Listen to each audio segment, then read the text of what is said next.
As soon as I announced we are having on our next guest, I got flooded with responses from the audience saying, "Yay, she's my favorite." So I am thrilled to be welcoming today Dr. Becky Kennedy at just the right time. This week, COVID cases in the US hit their record low since the start of the pandemic. We are starting to leave the house. Some of us are well out of the house. And this can cause both excitement and anxiety in both children and parents. So to talk about how to best support your children and maintain your own mental health, I'm excited to be joined by Dr. Becky Kennedy, who is clinical psychologist, mom of 3, expert in parenting and child development, and well known to most of you. So people just adore you and they swear by your advice. So thank you for all your contributions through the pandemic. I got so many people responding saying you helped get them through as loving parents who can maintain their own sanity. Well, that's the kindest. So thank you. And thank you for having me. I'm honored to be talking with you. Great. Okay, so let's just start with where we are in the world now. And I will say my printer broke this morning because Mercury's in retrograde. So I'm looking at my laptop over here.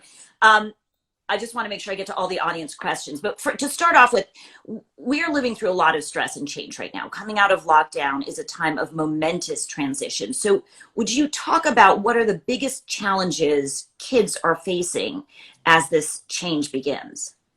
I think the word change is just like the most important thing for us to hone in on. Change is hard for kids, right? When you're a kid, you become very aware of your environment. You have to be very sensitive to everything going on around you, right? Evolutionarily, it's just a huge difference. If I had to survive outside on my own, like I could figure it out. Kids are locked in to their grown-ups. They need people to survive. And so they become experts at noticing when things shift around them. So they know when is it safe to explore and when do I really kind of need to retreat or cling to an adult for survival. And so changes are hard. We think in our life about hard changes being hard. And some of us are thinking, oh, finally I can go back to seeing my friends, or I could go back to these different things. Or I think a lot of us are thinking, oh, finally my kids can get out of the house, right? But changes in general for kids, when they're unexplained, are really difficult. So even if you're thinking, wow, my kid gets to go to camp this summer and they didn't go last summer, if we're not talking to our kids with a little bit of a countdown, how many days till camp? What's going to happen at camp? What are we not doing anymore? What are you doing then? What might camp be like? Then the change locks up their body just because it feels really different. So I think you're touching on this, but what explicitly can parents do to help kids with this transition back to pre-pandemic normalcy? Honest, direct information is one of the best things for kids to feel safe and to feel more in control. And the bell for parents is, right, we act how we feel. So it even leads to kids acting more in control, right? We think we see a kid having a meltdown at the end of school because their favorite shirt isn't ready on the last day, but it might be more a buildup of, I don't really know what's happening around me. Nobody really talked to me about this. Or I'm thinking a lot about the day after my kid's last day of school. So if everyone even thinks that, what are your kids going to expect that day? And what's going on for you that day? Like for me that day, I actually have some meetings. But my guess is if I don't talk to my kids about that in advance, they're going to wake up on the first day of summer. They're going to end up having some meltdown or major arguments with a sibling about who knows what. But probably factored into that is, wait, I thought mommy would be available and we'd probably go to the amusement park. Who knows? They probably just think that's what they do when they're done with school. And actually I'm locking my door and saying, I need you guys to be quiet, right? Mm-hmm. And then I get frustrated that they're annoyed. So I think everyone right now, as we think about the summer, the end of school, what pieces of information do our kids need to organize their sense of the world? Can you do a countdown? We need to make things appear concrete. Kids need things to be, I need things. Everyone does, yeah, right? I mean, but kids definitely do, right? So when we say 7 more days, that doesn't mean anything. If there's a 7, they rip off, and then there's a 6, and then we say, today's your last Friday in kindergarten. Today's your last Friday. Oh, but today's your last Monday. Hugely, hugely helpful. We don't need to schedule our kids like crazy, but having some type of calendar of, oh, so the day that you're off school, and maybe it is mommy still working, here's a time, and I'll color it green. It's kind of like a green light. Here's a time I'll definitely be available during breakfast. Here's a yellow light time where it's like, I might not, if I'm right. Here's a red time. Yeah, that's a time my door is going to be locked. That's a stop time. Just again, to give a sense of a narrative. And now kids feel like I know what's happening around me. And when we understand, we can feel safe. Interesting. So along staying on the communication theme, one audience question I got a few times was, how do I communicate, especially to young kids, about upsetting current events? So I'm not sure the exact events, but actually, there's so many Like world events, right? events, But any of politics, them, the right? world, So COVID. I think that there's a couple general guidelines I think about there that are, it's actually kind of nice to think any upsetting event, right? Because the exact words we use about the different events probably matter less than the overall structure of how we think about how do we talk to kids about things we know are upsetting. So number one is I think about this a lot in my family. That's like truly a family value, which is truth over comfort. And I say this to my kids: you can count on me to tell you things that are truthful, even if they're uncomfortable. Like that's something you can always count on me for. And I think that feels very relieving to kids because it shows them that you're not going to take them to a confusing place. I think as a general formula, I think about preparing our kids' body, and I'll even model this, preparing them for the type of information they're going to hear, using truthful information with real language, euphemisms, really scare kids because they have no idea what you're talking about, and pausing, asserting your presence, and waiting to see if your kids have questions and where they go. So it might sound like this: hey, I want to talk to you about something that's probably going to feel a little tricky. And I like to model instead of ask. So instead of saying, maybe take a deep breath, I'd say, you know what, 1 second, before tricky information, I like to take a deep breath. Okay, my body's all ready for it. My body's all ready for it. And then be short and to the point about whatever it is that you're sharing. This thing happened today, right? And I think parents say, let's say the topic of death. People are like, do I say grandpa went to sleep? Like, no. Like, not a surprise a week later, your kid's going to have sleep difficulties. Grandpa went to the clouds. Like, your kid's scared of flying. Just like grandpa died. Dying is when someone's body stops working. Like, that is an example. And then pausing. One of the best things we can show our kids is that we will be there for them, that we are present through their distress. That's actually the best coping skill in terms of building coping skills for anxiety later in life. It's kind of like, how much did I have a parent in an experience? So just saying to a kid after that, I'm right here. We'll get through this together.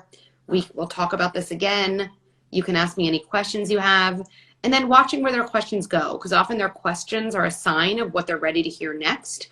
Or if they say something like, hey, mom, can I have my pretzels now? That doesn't mean they didn't hear, but I would probably say, okay, yeah, this is kind of a big topic. We'll talk about it again.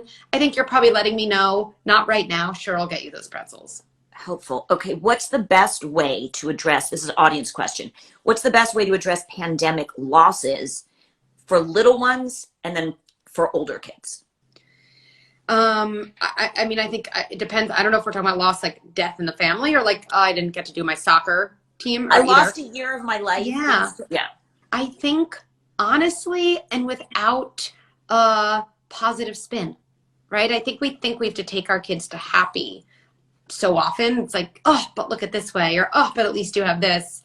I don't know any adult who that feels good for, but also the more we help our kids regulate their upsetting feelings, it's as if those feelings get cushioned and then they actually don't take as much space up in your body, which leaves room for all the happy feelings, right? So, oh yeah, this year was a bummer. You were a senior in high school and there was so much you didn't get to do.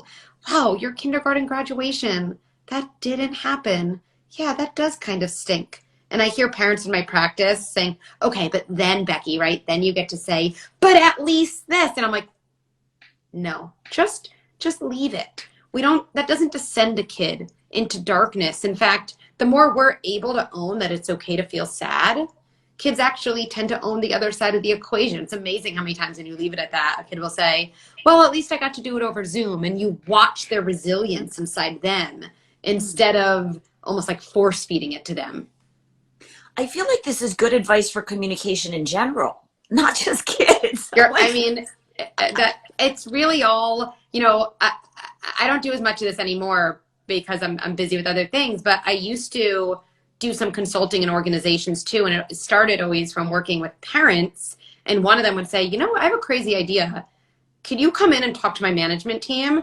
And they'd be like, I don't even think you have to change any of the language. You I know? know I'm learning. And It's the same stuff. All humans need kind of the same things. Right. Audience question again. How do I get my 2.5-year-old to nap again at daycare? She stopped when both teachers quit during COVID. I think it's sort of and now it sort of stands for what a lot of people have experienced this past year. Radical shift has led to changes in their child's behavior. This is a great question to jump into a big thing that I think everyone here listening can think about, which is, what is a behavior my kid is engaging in that I find annoying, or that's like sticky? It just like won't, the kid keeps being rude, or right, my kid is having sleep difficulties, right? Yes.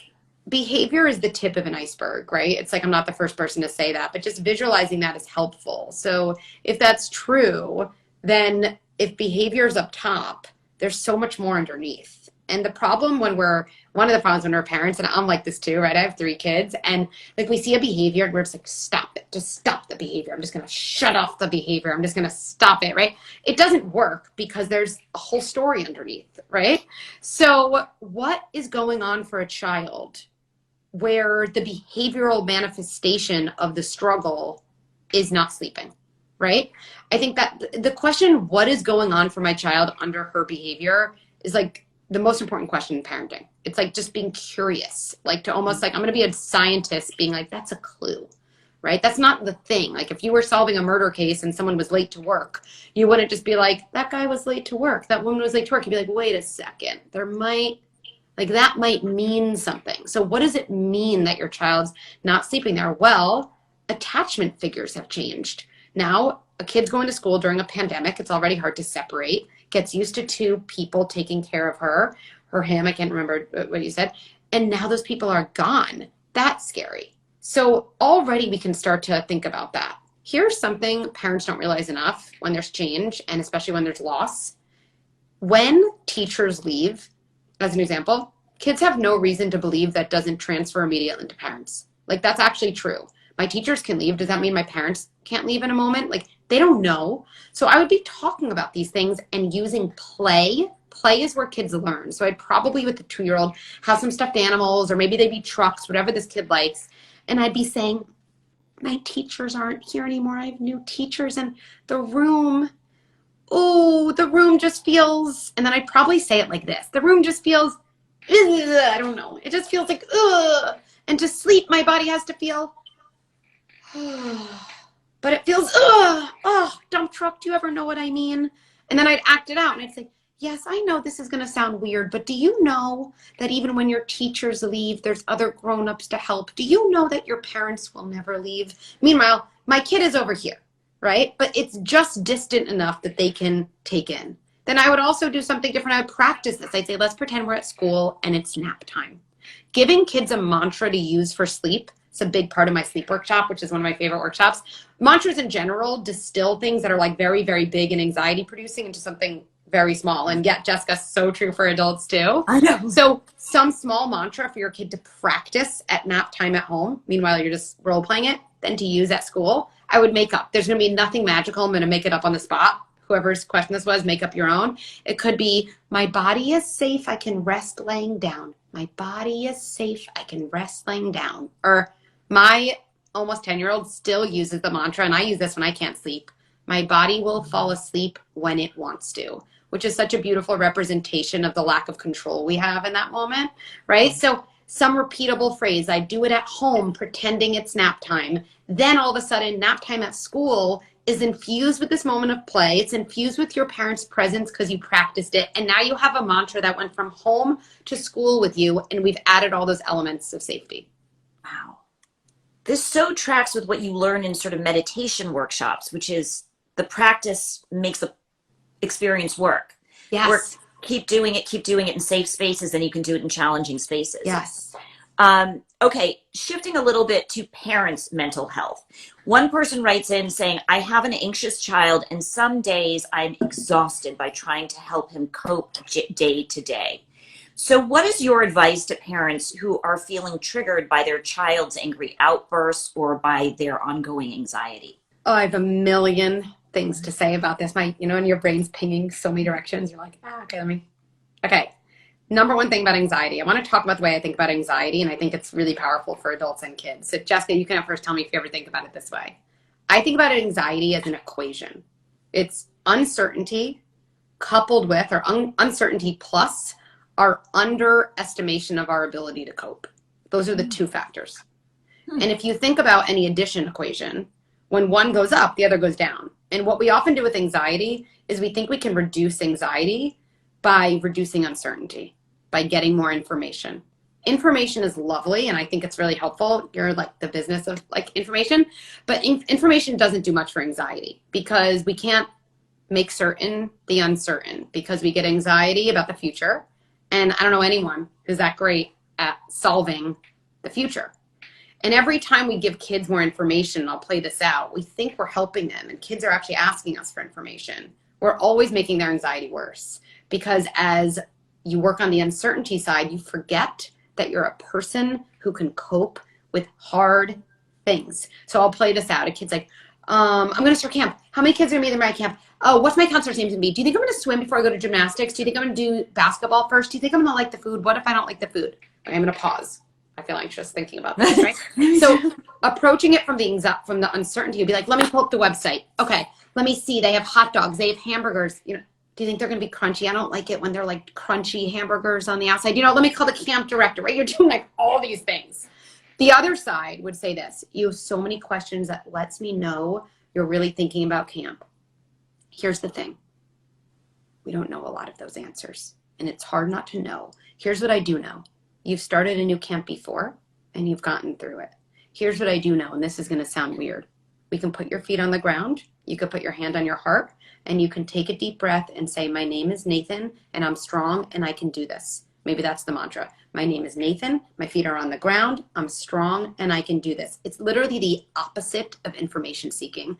It's I'm here in the moment, and I'm living, and I can get through this. Too often with kids with anxiety, parents unwittingly and so well-intentionally actually are a huge part of the anxiety spiral because they keep being part of the information seeking, which is really the anxiety increasing part. That's one thing with anxiety. Another thing with anxiety a lot. We think we can help kids' anxiety by solving it. That always increases anxiety. So again, kids are asking us questions, and we think either through information or the solution that can happen. But also in doing that, what we kind of say to a kid is, oh, don't feel that way. I don't want you to feel that way either. Let's all figure out a way to like not feel that way. Versus something like, you're nervous about going to a new friend's house tomorrow. That makes sense. It's okay to be nervous. You can be nervous and still go, right? I'm kind of modeling this groundedness. I'm bringing that versus, okay, I know you're nervous at going to your friend's house. Let me call and see what they're serving for dinner, because then we'll know. I'm almost facilitating this lack of capability. Can I square this with something you said earlier, which is when we first started, you said one of the ways to help people cope with transition is by giving them honest, real information. Yes. And what you just said is that with anxious kids, information is triggering. Is there a certain amount of information you should supply and then be sure to ground? Yeah, and it's so true. I think both are true. I think what the difference is like when we see our kids searching for information from us and we just notice this is part of a spiral. Like you feel it from your kid to a certain point, right? You feel when they're looking for something. There are situations, and this is what I said, I think I like information. There's situations where kids need to know you're going to camp tomorrow. Like that's something you should explain to your kid. When your kid starts to spiral about exactly the details that you don't know, that nobody knows, that are unknowable, right? That and I know I get into these places as parents where I try to keep knowing the unknowable for my kid. That's when I would really focus on coping. I think they can do both together. Here's what we know. Here's what we don't know. And even saying after that, and the thing I always know is you're a kid who can get through hard things. This is so interesting because this is also my approach to telling news, which is that a certain amount of information is empowering to understand your world. And then when you're spiraling to nail down an uncertain thing, we have to acknowledge there's complexity, there's nuance. We won't always know. Let's get comfortable being uncomfortable and know we can survive. And I think on that note, kids who are anxious need to hear this more from parents. That's a great question. I don't know the answer to that. We think when we don't know, we have to avoid that. Saying that is very grounding to hear. I don't know. If I do know or I do learn, I'll tell you more. And what I do know is we'll get through this together. Right. I love this. Okay, more audience questions. Let's see. How can parents help each other so they can provide better support for their kids?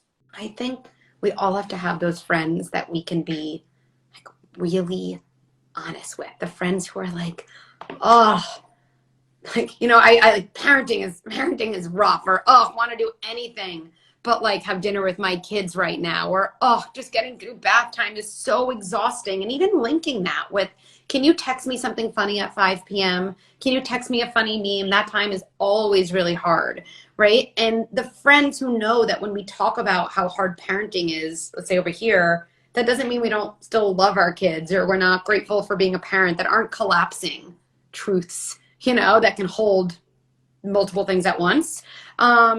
And I think that type of community, to cultivate that, it's really important. For adults, it's always true to have a community of people who mirror you, right? Reflect your experience in some ways. Early on, you framed the pandemic as an opportunity to teach kids about resilience. And I've seen this in your work. Can you explain a little bit about that? And are there lessons, now that we're out of lockdown, are there lessons we can apply going forward? Yeah. I mean, you know, resilience to me is our ability to kind of some combination of tolerate and get through hard moments, the hard moments that come our way. Not, you know, hopefully, I don't reserve that term just for traumatic experience, but just this has been a really, really hard time. And resilience, you know, resilience as an endpoint is different than resilience building, right? Resilience building is really messy. I think it's what we've been doing the last year and a half. It's been a really messy time for families. I think the biggest part of resilience is having people who are like in your hard times with you. We're all able to be resilient through things where we don't feel alone. And especially for kids, being alone is just terrifying. Going back to attachment, they literally need caregivers to survive. Attachment's a system of proximity. So they need people to be around them, to help them, to explain things to them. And I think we can still now, where we are in this pandemic world, build resilience by reflecting even, right? I mean, it was a big task for parents, like be in quarantine, you know, maybe don't have access to a job, worry about money, and talk to your kids about their tantrums. Like, you know, it's like a lot, you know, something's got to give, but it's never too late. So now is a great time, especially if anyone now feels like, you know, things are still really hard, but I feel like I have my feet a little bit more on the ground. Resilience building comes from just reflecting together, like, wow, what felt the worst during this time period? Or even if you can take a deep breath before you ask this question so you can actually take an honest answer. What was really hard even in this family? What did I miss? What are moments that stand out that you still think about that they felt pretty bad? I'm sure there was a time I yelled and never said sorry. I'm sure one of those moments like still lives in your body. I'd love to know about it and hear. Right? And then you can apologize, but even just the act of reconnecting, you know, the things that become difficult to cope with are the feelings that were overwhelming to us that we were left alone with. It's all about that second part, the feelings that were overwhelming that we then circuit in our body next to attachment, connection, repair. Those actually become really resilience building because we realize in tough times, we can have people with us, and we still have such an opportunity with our kids to reflect and look back and build that. So interesting. Okay, I want to ask you a couple more general non-pandemic questions for the audience on unconditional love and discipline. How do I hold both to be true while I'm disciplining? So Pandora's box, that question, in a way, because discipline, I never know what people mean when they say discipline. To me, I feel like that word, I don't love that word. It makes me feel antagonistic toward my kids. Like I'm disciplining them or personally, you know, and I think a lot of times discipline is associated with some type of punishment. Yeah. But to me, we want to think about, I actually think what's really interesting about that question is we can separate who our kid is as a person from what their behavior is. So certain behaviors definitely need boundaries. That's the word I would use. They need boundaries. They need us to step in. They need us to say, I will not let you hit your sister. The kid underneath who's doing the hitting is different from the hitting behavior. I can unconditionally love my child who's more than the sum of his actions and feel like it's part of my job to step in the moment and stop, let's say, the hitting. And also then think, again, back to that idea of the iceberg or the window, What is this a window into? Oh, maybe my kid feels jealous of a sibling. Okay, how outside the moment can I play around with that theme? I need to make sure to say to my son more often, oh, it's really hard to have a baby sister, isn't it? Or I need to practice. It was a situation where his sister crawled near his blocks. Maybe I'll pretend to crawl near his blocks and pause and go over coping mechanisms. So to me, that's discipline because it's teaching. And I'm doing it because I see my kid as a good kid. It goes along with unconditional love. There's no shame attached to boundaries, whereas discipline has some shame. Yeah. Yeah. On deeply feeling kids, I got a question about this. I understand you have courses on this, which you can help us understand where to find. But can you give a quick overview of what a deeply feeling kid is and one thing that makes them special? Yeah, so this is a term I've coined, and I've done all this parenting work for years, and then I had my first kid, almost 10 years ago, and I was like, yeah, this is great. And then I had my second kid, and I was like, what? Like, what is this? I'm doing everything right, and she is not cooperating with my methods, the naming, the feeling, the I'm here for you, and forget not working. I mean, it was like explosions, the things that helped my son calm down, the things that helped him take me in. And I watched the coping skills build. I was like, wow, that literally causes a fire in you, or it explodes, like something's going on here.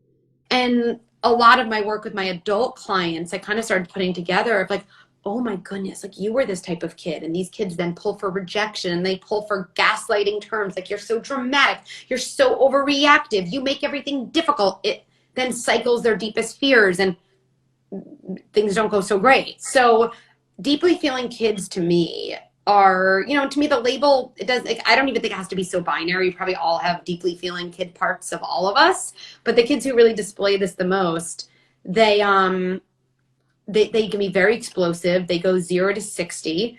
They really reject parents at the times they need parents the most, which is their times of dysregulation. They typically hate talking about feelings. You say to one of these kids, I see you're feeling mad. And it's like basically, the worst thing you could ever say. And so the big dilemma with these kids is they get dysregulated more intensely, more easily, and for longer periods of time than other kids. They don't take in the typical strategies we have that do tend to help kids calm down. So how do we help those kids build emotion regulation skills if they reject most of the ways that we try to do that with them? There's the dilemma. And so, yes, I really do believe these kids are my specialty. I love these kids. I have a kid like this. I believe part of me was a big part of, was one of these kids. And I work with so many adults who were these kids and didn't get what they needed. And so I feel like I've learned the most from them as they are working so hard to rewire themselves and thinking, given what we know from them, what if we gave parents that information now and like reverse engineered the process? And so, are they empaths? There's a lot of terms people use. People are like, Enneagram this, empath. Like, I have to be totally honest. Like, I'm always like, I don't really know what those terms mean. Okay. But to me, what's happening underneath, I really believe that their vulnerability, which of course happens when you talk about feelings, is sits so close to their shame, which doesn't even mean parents shame them. There's birth order, there's temperament, there's so many things. So as soon as they feel vulnerable and in need of help, they feel like they have to so shut down.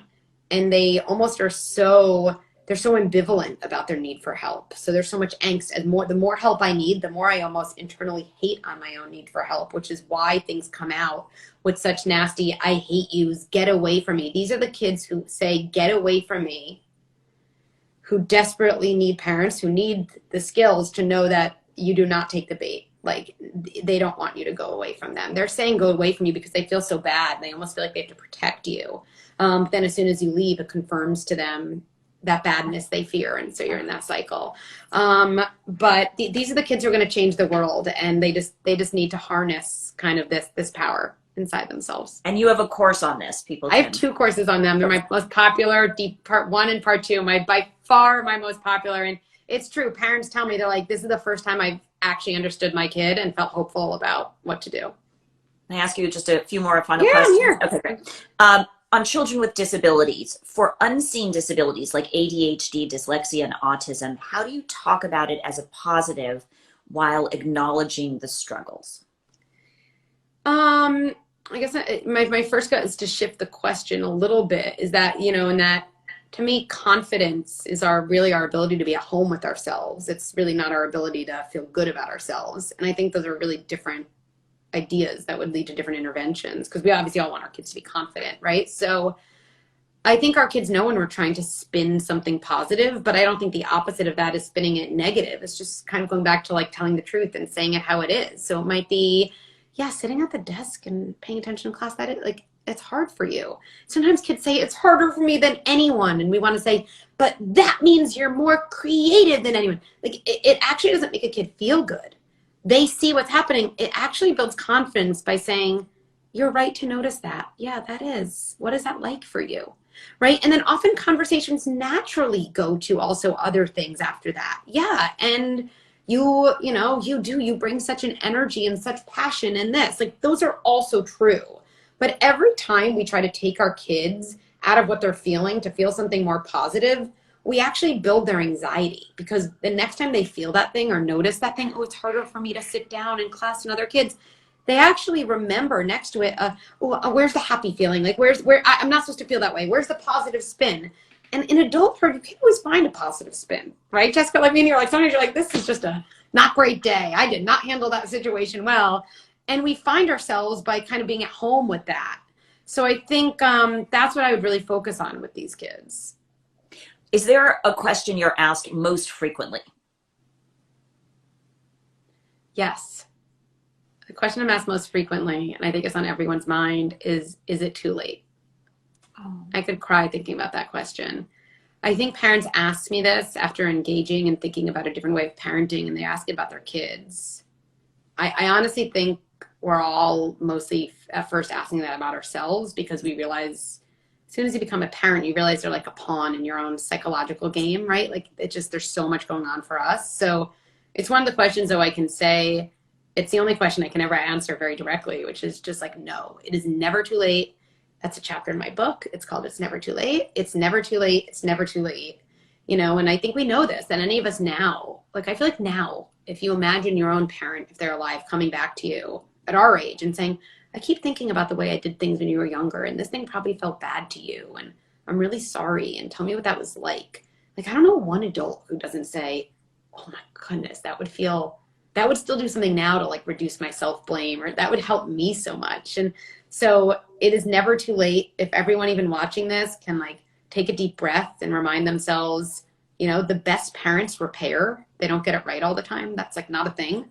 And I should have said this from the start. Like everybody on Instagram hears from Dr. Becky. My kids do not have Dr. Becky as a They have Becky. My husband always says he wants to tag me in all of my Dr. Becky posts. He's like, you would really love her advice. Like, you should use it sometimes. So like I yell at my kids, and I just try to hold myself to say sorry, or I blame them for something. And then I try to go, hey, I was in a bad mood. That was you, not me. That's the best we get. And so it's never too late. Anyone watching is someone who's reflecting and learning and unlearning and experimenting. And I promise that's the best I do every day. And that's the best any of us do. Finally, is there any universal advice you'd give to parents as they think about going forward now? Yes. I mean, I think the biggest gift we can give to our kids is the amount we're willing to reflect and work on ourselves. And of all the courses I do, parents be like, where would you start? And I have this like foundations bundle, but the one I would say there it's called reparenting. It's really a way of looking in a very practical way. How does our past live on in our present? And parents often are like, no, I meant like, I'm a parent. I'm looking for like a parenting class. And I'm like, no, I know that's still the one I would start with, and not from a you're messed up way, from a how empowering to think I can work on something in myself, and all of our patterns now were things that used to be adaptive for us. That's why I hate the word symptoms. Symptoms are previous adaptations that just no longer work for us, but our body is understandably hesitant to let go of things that helped us to adapt. And the idea in adulthood that I could look into that and like heal a little bit inside me and feel stronger and feel sturdier, and that naturally, without learning anything else, would filter into my kids. Like, to me, that's just so amazing. It's so empowering. So I'd urge parents thinking about this. I think it's so easy to go into the self-blame. So just say hi to the self-blame, say hi to the I'm a messed up person. Hello. Kind of like ask it to step back and find a different voice that reminds you that all this working and reflecting is just such a sign of just massive, massive bravery. Wow. This is just great advice for human relations in general. It's so deeply insightful into what we need as people. So thank you. Would you tell us where we can get more of your information? Your courses, so your book, many all of it. places. So I have a new podcast that I'm so excited about.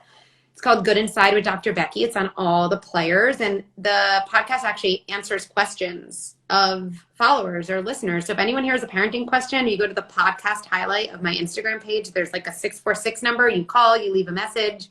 We'll call you and let you know if it's going to be used. But it's people's voices. And I just talk for a few minutes. It's short. They're 25 minutes, short and to the point. My Instagram is right here, Dr. Becky at Good Inside. There's so much here. And then I have a ton of workshops and courses at learning.goodinside.com. And one of my followers I saw on the street the other day, and she just came up, she was so nice. And she goes, I know you didn't ask, but your course page is like, there's so much. It's really confusing. Like, I thought you should hear that. And I was like, I needed to hear that. And then I was like, it is so confusing. So I just put up a where to start page with a where to start video. So I'm super proud of that. It was a needed change. And hopefully you'll find me one day again with you talking about another topic. I would love it. You're fantastic. Thank you so much for your insight and how much heart and wisdom you bring to this. Oh, thank you so much for having me. I'm really honored to be here.